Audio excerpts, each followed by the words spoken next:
SIR ವೇಳೆ ವ್ಯಾಪಕ ಅಕ್ರಮಗಳು ನಡೆದಿವೆ ಅಂತ ಆರೋಪಿಸಿ ಸುಪ್ರೀಂ ಕೋರ್ಟ್ಗೆ ಟಿಎಂಸಿ ಅರ್ಜಿಯನ್ನು ಸಲ್ಲಿಸಿದ್ದು, ಚುನಾವಣಾ ಆಯೋಗ ತನ್ನ ಸೂಚನೆಗಳನ್ನು ವಾಟ್ಸ್ಆಪ್ ಮೂಲಕ ನೀಡುತ್ತಿದೆ ಅನ್ನೋದು ಈ ಆರೋಪಗಳಲ್ಲಿ ಒಂದಾಗಿದೆ. ಈ ಆದೇಶಗಳಲ್ಲಿ ಕೆಲವಂತೂ ಪಶ್ಚಿಮ ಬಂಗಾಳದಲ್ಲಿ ಎಸ್ಐಆರ್ ಸಂಬಂಧ ಚುನಾವಣಾ ಆಯೋಗ ನೀಡಿರುವ ಲಿಖಿತ ಸೂಚನೆಗಳಿಗೆ ವಿರುದ್ಧವಾಗಿದೆ ಅಂತ ಹೇಳಲಾಗಿದೆ. ಟಿಎಂಸಿ ನಾಯಕ ರಾಜ್ಯಸಭಾ ಸದಸ್ಯ ಡೆರೆಕ್ ಒಬ್ರಿಯಾನ್ ಸುಪ್ರೀಂ ಕೋರ್ಟ್ಗೆ ಸಲ್ಲಿಸಿದ್ದ ಅರ್ಜಿಯಲ್ಲಿ ಮಾಡಿರುವ ಆರೋಪಗಳ ಬಗ್ಗೆ ಸ್ವತಂತ್ರವಾಗಿ ಪರಿಶೀಲಿಸಿರುವ ದಿ ರಿಪೋರ್ಟರ್ಸ್ ಕಲೆಕ್ಟಿವ್ ತನ್ನ ವರದಿಯಲ್ಲಿ ಅದನ್ನು ದೃಢಪಡಿಸಿದೆ. ಪಶ್ಚಿಮ ಬಂಗಾಳದ ಮುಖ್ಯ ಚುನಾವಣಾಧಿಕಾರಿ ವಾಟ್ಸ್ಆಪ್ ಮೂಲಕ ರಾಜ್ಯ ಅಧಿಕಾರಿಗಳಿಗೆ ಅನೌಪಚಾರಿಕವಾಗಿ ಸೂಚನೆಗಳನ್ನು ಕಳಿಸಿದ್ದು, ಕೆಲವು ಸೂಚನೆಗಳು ಆಯೋಗದ ಲಿಖಿತ ಆದೇಶಗಳಿಗೆ ವಿರುದ್ಧವಾಗಿದೆ ಅನ್ನೋದನ್ನ ರಿಪೋರ್ಟರ್ಸ್ ಕಲೆಕ್ಟಿವ್ ವರದಿ ಖಚಿತಪಡಿಸಿದೆ. ಒಬ್ರಿಯಾನ್ ಅರ್ಜಿ ವಿಚಾರಣೆ ನಡೆಸಿರುವ ಸುಪ್ರೀಂ ಕೋರ್ಟ್ ಈಗಾಗಲೇ ಚುನಾವಣಾ ಆಯೋಗಕ್ಕೆ ನೋಟಿಸ್ ಅನ್ನು ಜಾರಿ ಮಾಡಿದ್ದು, ಇದೇ ಹೊತ್ತಲ್ಲಿ ರಿಪೋರ್ಟರ್ಸ್ ಕಲೆಕ್ಟಿವ್ ವರದಿ ಮಹತ್ವದ ಅಂಶಗಳನ್ನು ತನ್ನ ವರದಿಯಲ್ಲಿ ಹೇಳಿದೆ. ನಿತಿನ್ ಸೇಥಿ ಮತ್ತು ಆಯುಷಿ ಕರ್ ಸಿದ್ಧಪಡಿಸಿರುವ ವರದಿ ಇದಾಗಿದೆ. ರಾಜ್ಯದ ಕೆಲವು ಅಧಿಕಾರಿಗಳು ಎಸ್ಐಆರ್ ಪ್ರಕ್ರಿಯೆ ಸಂಬಂಧ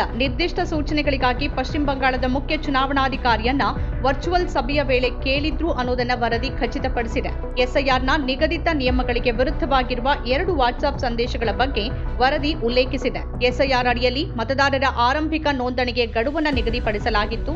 ಆದರೆ ವಾಟ್ಸ್ಆಪ್ನಲ್ಲಿ ಮಾತ್ರ ನೀಡಲಾದ ಸೂಚನೆಗಳಲ್ಲಿ ಈ ನಿಗದಿತ ಗಡುವಿಗೆ ಮೊದಲೇ ಮತದಾರರು ಕಂಡು ಬಂದಿಲ್ಲ ಅಂತ ನಮೂದಿಸೋಕೆ ಅಧಿಕಾರಿಗಳಿಗೆ ಹೇಳಲಾಯಿತು. ಹಾಗೆ ನಮೂದು ಮಾಡುವ ಮೊದಲು ಈ ಕಡಿಮೆ ಸಮಯದಲ್ಲಿ 3 ಮನೆಗಳ ಭೇಟಿಯನ್ನ ಮುಗಿಸಿರಬೇಕು ಅಂತ ವಾಟ್ಸ್ಆಪ್ ಸೂಚನೆಗಳಲ್ಲಿ ತಿಳಿಸಲಾಗಿತ್ತು.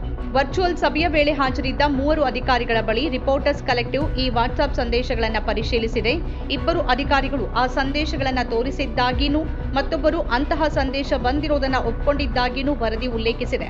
ಚುನಾವಣಾ ಆಯೋಗದ ಡೇಟಾಬೇಸ್ನಲ್ಲಿ ರೋಲ್ ಬ್ಯಾಕ್ ಆಯ್ಕೆ ಬಗ್ಗೆ ಮೊದಲು ತಿಳಿಸಲಾಗಿತ್ತು ಅಂತ ಹಲವಾರು ಅಧಿಕಾರಿಗಳು ಹೇಳಿದ್ದಾರೆ. ಮತದಾರರನ್ನ ಕರಡು ಪಟ್ಟಿಯಿಂದ ಇದ್ದಕ್ಕಿದ್ದಂತೆ ತೆಗೆದುಹಾಕಲಾಯಿತು. ಆದರೆ ಈ ರೋಲ್ ಬ್ಯಾಕ್ ಆಯ್ಕೆ ಕಾರ್ಯರೂಪಕ್ಕೆ ಬರಲಿಲ್ಲ. ಸರ್ಕಾರಿ ನಿಯಮಗಳ ಪ್ರಕಾರ ಅಧಿಕಾರಿಗಳು ಅನೌಪಚಾರಿಕ ಸಂವಹನಗಳ ಮೇಲೆ ಕೆಲಸ ಮಾಡುವಂತಿಲ್ಲ. ಹೊಣೆಗಾರಿಕೆ ಮತ್ತು ಪಾರದರ್ಶಕತೆಯ ಖಚಿತತೆಗಾಗಿ ಎಲ್ಲ ಆದೇಶಗಳು ಮತ್ತು ಸಂವಹನಗಳ ಔಪಚಾರಿಕ ದಾಖಲೆ ಮತ್ತು ಫೈಲಿಂಗ್ ವ್ಯವಸ್ಥೆ ಇರಬೇಕು ಅಂತ ನಿಯಮಗಳಿವೆ. ಆದರೆ ಎಸ್ಐಆರ್ನ ಆರಂಭಿಕ ಆದೇಶಗಳನ್ನಷ್ಟೇ ಬಹಿರಂಗಪಡಿಸಲಾಯಿತು. ಆ ನಂತರ ರಾಜ್ಯದ ಅಧಿಕಾರಿಗಳಿಗೆ ಕಳಿಸಲಾದ ಹಲವಾರು ಆದೇಶಗಳು ಮತ್ತು ಸೂಚನೆಗಳನ್ನ ಆಯೋಗ ಬಹಿರಂಗಪಡಿಸಿಲ್ಲ. ಈ ಹಿಂದೆ ಆಯೋಗ ಮತದಾರರ ನೋಂದಣಿಯ ಪ್ರತಿಯೊಂದು ಪ್ರಕ್ರಿಯೆ ಬಗ್ಗೆ ಬಹಿರಂಗವಾಗಿ ವಿವರಿಸಿತ್ತು. ಈಗ ರಾಜ್ಯದ ಅಧಿಕಾರಿಗಳಿಗೆ ಖಾಸಗಿಯಾಗಿ ಸೂಚನೆ ನೀಡಲಾಗ್ತಿದೆ. ತುರ್ತು ಸ್ಥಿತಿಯಲ್ಲಿ ಸೂಚನೆಗಳನ್ನ ಮೌಖಿಕವಾಗಿ ಅಥವಾ ಅನೌಪಚಾರಿಕವಾಗಿ ನೀಡುವ ಸಂದರ್ಭಗಳಿರುತ್ತೆ. ಆದರೂ ನಿಯಮಗಳ ಪ್ರಕಾರ ಅವುಗಳನ್ನು ಕೂಡ ನಂತರ ಔಪಚಾರಿಕವಾಗಿ ದಾಖಲಿಸಬೇಕು. ಈಗ ಕಳಿಸಲಾದ ವಾಟ್ಸ್ಆಪ್ ಆದೇಶಗಳನ್ನ ನಂತರ ಔಪಚಾರಿಕ ದಾಖಲೆಗಳಲ್ಲಿ ನಮೂದಿಸಲಾಗಿದೆಯಾ ಅನ್ನೋ ಪ್ರಶ್ನೆಗೆ ಪಶ್ಚಿಮ ಬಂಗಾಳ ಮುಖ್ಯ ಚುನಾವಣಾಧಿಕಾರಿ ಉತ್ತರಿಸಿಲ್ಲ ಅಂತ ವರದಿ ಹೇಳುತ್ತೆ. ಈ ಸಂದೇಶಗಳನ್ನ ಪಶ್ಚಿಮ ಬಂಗಾಳದ ಸಿಇಒ ಮತ್ತು ಜಿಲ್ಲಾ ಚುನಾವಣಾಧಿಕಾರಿ ಅಂತ ಇರುವ ವಾಟ್ಸ್ಆಪ್ ಗ್ರೂಪ್ ಮೂಲಕ ಹಂಚಿಕೊಳ್ಳಲಾಗಿದೆ. ಈ ವಾಟ್ಸ್ಆಪ್ ಸಂದೇಶಗಳನ್ನ ಎಸ್ಐಆರ್ನ ಎಣಿಕೆ ಹಂತದಲ್ಲಿ ಕಳಿಸಲಾಗಿದೆ ಮತ್ತು ಆ ಸಂದೇಶಗಳೆಲ್ಲವೂ ಕೈಪಿಡಿಗಳು ಮತ್ತು ಲಿಖಿತ ಆದೇಶಗಳಿಗೆ ವಿರುದ್ಧವಾಗಿದೆ ಅಂತ ಬಹಳಷ್ಟು ಅಧಿಕಾರಿಗಳು ಹೇಳಿರೋದಾಗಿ ವರದಿಯಲ್ಲಿ ಉಲ್ಲೇಖಿಸಲಾಗಿದೆ. ಎಸ್ಐಆರ್ನ ಎಣಿಕೆ ಹಂತದ ಮಧ್ಯದಲ್ಲಿ ಆಯೋಗ ದಾಖಲೆ ರಹಿತ ಸಾಫ್ಟ್ವೇರ್ ಅನ್ನು ತಂದ ಹೊತ್ತಲ್ಲೇ ಈ ವಾಟ್ಸ್ಆಪ್ ಸೂಚನೆಗಳ ಬಳಕೆಯಾಗಿದೆ ಅನ್ನೋದನ್ನ ವರದಿ ಗಮನಿಸಿದೆ. ಸಾಫ್ಟ್ವೇರ್ ಅಸಮರ್ಪಕವಾಗಿ ಕಾರ್ಯನಿರ್ವಹಿಸಿತು. ಆರಂಭದಲ್ಲಿ ಕೇವಲ 2 ರಾಜ್ಯಗಳಲ್ಲಿ 3.66 ಕೋಟಿಗೂ ಹೆಚ್ಚು ಮತದಾರರನ್ನ ಅನುಮಾನಾಸ್ಪದ ಅಂತ ಬ್ರಾಂಡ್ ಮಾಡಿತು. ತಾರ್ಕಿಕ ವ್ಯತ್ಯಾಸಗಳು ಅಂತ ಹೇಳಲಾದ ಬಳಿಕ ಮತದಾರರು ತಮ್ಮ ಗುರುತು, ಮತದಾನದ ಹಕ್ಕು ಮತ್ತು ಪೌರತ್ವದ ದಾಖಲೆಗಳನ್ನು ಸಲ್ಲಿಸಬೇಕಿತ್ತು. ಆರಂಭಿಕ ಲಿಖಿತ ಆದೇಶಗಳಲ್ಲಿ ಸಾಫ್ಟ್ವೇರ್ ಬಳಕೆಯ ಉಲ್ಲೇಖ ಇರಲಿಲ್ಲ. ಸಾಫ್ಟ್ವೇರ್ ಅನ್ನು ಸಕ್ರಿಯಗೊಳಿಸುವ 2 ವಾರ ಮೊದಲು ಆಯೋಗ ಸುಪ್ರೀಂ ಕೋರ್ಟ್ಗೆ ತನ್ನ ಸಾಫ್ಟ್ವೇರ್ ದೋಷಯುಕ್ತವಾಗಿದೆ ಅಂತ ಮಾಹಿತಿ ಕೊಟ್ಟಿತ್ತು. ಡಿಸೆಂಬರ್ 29ರಂದು ಎಣಿಕೆ ಹಂತ ಪೂರ್ಣಗೊಂಡ ನಂತರ ಪಶ್ಚಿಮ ಬಂಗಾಳದ ಮುಖ್ಯ ಚುನಾವಣಾಧಿಕಾರಿ ಕಚೇರಿ ಸಾಫ್ಟ್ವೇರ್ ಅಸಮರ್ಪಕತೆ ಬಗ್ಗೆ ಒಪ್ಪಿಕೊಳ್ತು. 2002ರ ಮತದಾರರ ಪಟ್ಟಿಯನ್ನು ನಿಖರವಾಗಿ ಡಿಜಿಟಲೀಕರಣಗೊಳಿಸದ ಕಾರಣ ಹೀಗಾಗಿದೆ ಅಂತ ಮುಖ್ಯ ಚುನಾವಣಾಧಿಕಾರಿ ಒಪ್ಪಿಕೊಂಡ್ರು. ಆಗ ಅನುಮಾನಾಸ್ಪದ ಅಂತ ಬ್ರಾಂಡ್ ಮಾಡಲಾದ ಮತದಾರರ ಸಂಖ್ಯೆಯನ್ನು ಕಡಿಮೆ ಮಾಡೋಕೆ ಸಾಫ್ಟ್ವೇರ್ ಅನ್ನು ಕೂಡ ಬದಲಾಯಿಸಲಾಗಿದೆ.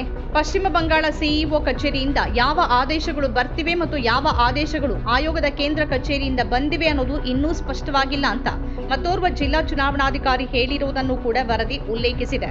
ಈ ಸೂಚನೆಗಳಲ್ಲಿ ಯಾವುದಾದ್ರೂ ತಪ್ಪಾಗಿ ಮತದಾರರ ಹಕ್ಕುಗಳನ್ನು ಅಳಿಸಿ ಹಾಕಿದ್ರೆ ಯಾರನ್ನ ಹೊಣೆಗಾರರನ್ನಾಗಿ ಮಾಡಲಾಗುತ್ತೆ ಅನ್ನೋ ಪ್ರಶ್ನೆಯನ್ನು ಆ ಅಧಿಕಾರಿ ಎತ್ತಿದ್ದಾರೆ. ಪಶ್ಚಿಮ ಬಂಗಾಳದಲ್ಲಿನ ಮತದಾರರ ಪರಿಶೀಲನೆಯ ಮಟ್ಟ ಇತರ ರಾಜ್ಯಗಳಿಗಿಂತ 1 ಹಂತ ಹೆಚ್ಚಿನದ್ದಾಗಿದೆ ಅಂತ ಕೂಡ ಅಧಿಕಾರಿಯೊಬ್ಬರು ಹೇಳಿದ್ದಾರೆ. ಅನುಮಾನಾಸ್ಪದ ಮತದಾರರ ಪರಿಶೀಲನೆಯನ್ನ ಹೇಗೆ ನಡೆಸಲಾಗುತ್ತೆ ಅನ್ನೋದನ್ನು ಅವರು ಹೇಳಿದ್ದಾರೆ. ರಾಜ್ಯದ ಅಧಿಕಾರಿಗಳು ಸೂಕ್ಷ್ಮ ವೀಕ್ಷಕರ ಸಮ್ಮುಖದಲ್ಲಿ ನಡೆಯುತ್ತಿರುವ ವಿಚಾರಣೆಗಳ ಛಾಯಾಚಿತ್ರ ಸಾಕ್ಷ್ಯವನ್ನ ಅಪ್ಲೋಡ್ ಮಾಡಬೇಕಾಗತ್ತೆ. ಮತದಾರರು ತಮ್ಮ ದಾಖಲೆಗಳನ್ನು ಸಲ್ಲಿಸಲು ಹೆಚ್ಚಾಗಿ ಬ್ಲಾಕ್ ಮಟ್ಟದಲ್ಲಿ 160 ಕೇಂದ್ರಗಳಷ್ಟೇ ಇವೆ. ಈ ಪ್ರಕ್ರಿಯೆ ಹೆಚ್ಚು ಕಷ್ಟಕರವಾಗಿದೆ ಅಂತ ಹೇಳುವ ಅವರು, ಇಷ್ಟು ಕಡಿಮೆ ಕೇಂದ್ರಗಳಲ್ಲಿ ಲಕ್ಷಾಂತರ ಮತದಾರರು ಈ ಪ್ರಕ್ರಿಯೆ ಪೂರೈಸೋದಕ್ಕೆ ಸಾಧ್ಯವಿಲ್ಲ ಅಂತ ಆತಂಕ ವ್ಯಕ್ತಪಡಿಸಿರುವ ಬಗ್ಗೆ ವರದಿ ಉಲ್ಲೇಖಿಸಿದೆ. ನಮ್ಮ ಕಾರ್ಯಕ್ರಮಗಳನ್ನು ನೀವು ನೋಡ್ತಾ ಇದ್ರೆ ನಮ್ಮ ಚಾನೆಲ್ ಅನ್ನ ಸಬ್ಸ್ಕ್ರೈಬ್ ಮಾಡಿ, ಪಕ್ಕದ ಬೆಲ್ ಐಕಾನ್ ಒತ್ತಿ ನಮ್ಮನ್ನ ಬೆಂಬಲಿಸಿ. ಹಾಗೆ ನಮ್ಮ ಕಾರ್ಯಕ್ರಮಗಳನ್ನ ಲೈಕ್ ಮಾಡಿ, ಕಮೆಂಟ್ ಮಾಡಿ, ಅದನ್ನ ಬೇರೆಯವರಿಗೂ ವಾಟ್ಸ್ಆಪ್ ಮೂಲಕ ಶೇರ್ ಮಾಡಿ. ನೀವು ಹೀಗೆ ಮಾಡಿದಾಗ ನಮ್ಮ ಚಾನೆಲ್ ಇನ್ನಷ್ಟು ಮತ್ತಷ್ಟು ಜನರಿಗೆ ತಲುಪಲು ನೀವು ನಮ್ಮೊಂದಿಗೆ ಸಹಕರಿಸಿದ ಹಾಗಾಗುತ್ತೆ. ಇದು ನೀವು ಯಾವುದೇ ಖರ್ಚಿಲ್ಲದೆ ಕೆಲವೇ ಸೆಕೆಂಡುಗಳಲ್ಲಿ ನೀಡಬಹುದಾದ ಸಹಕಾರ. ಧನ್ಯವಾದಗಳು.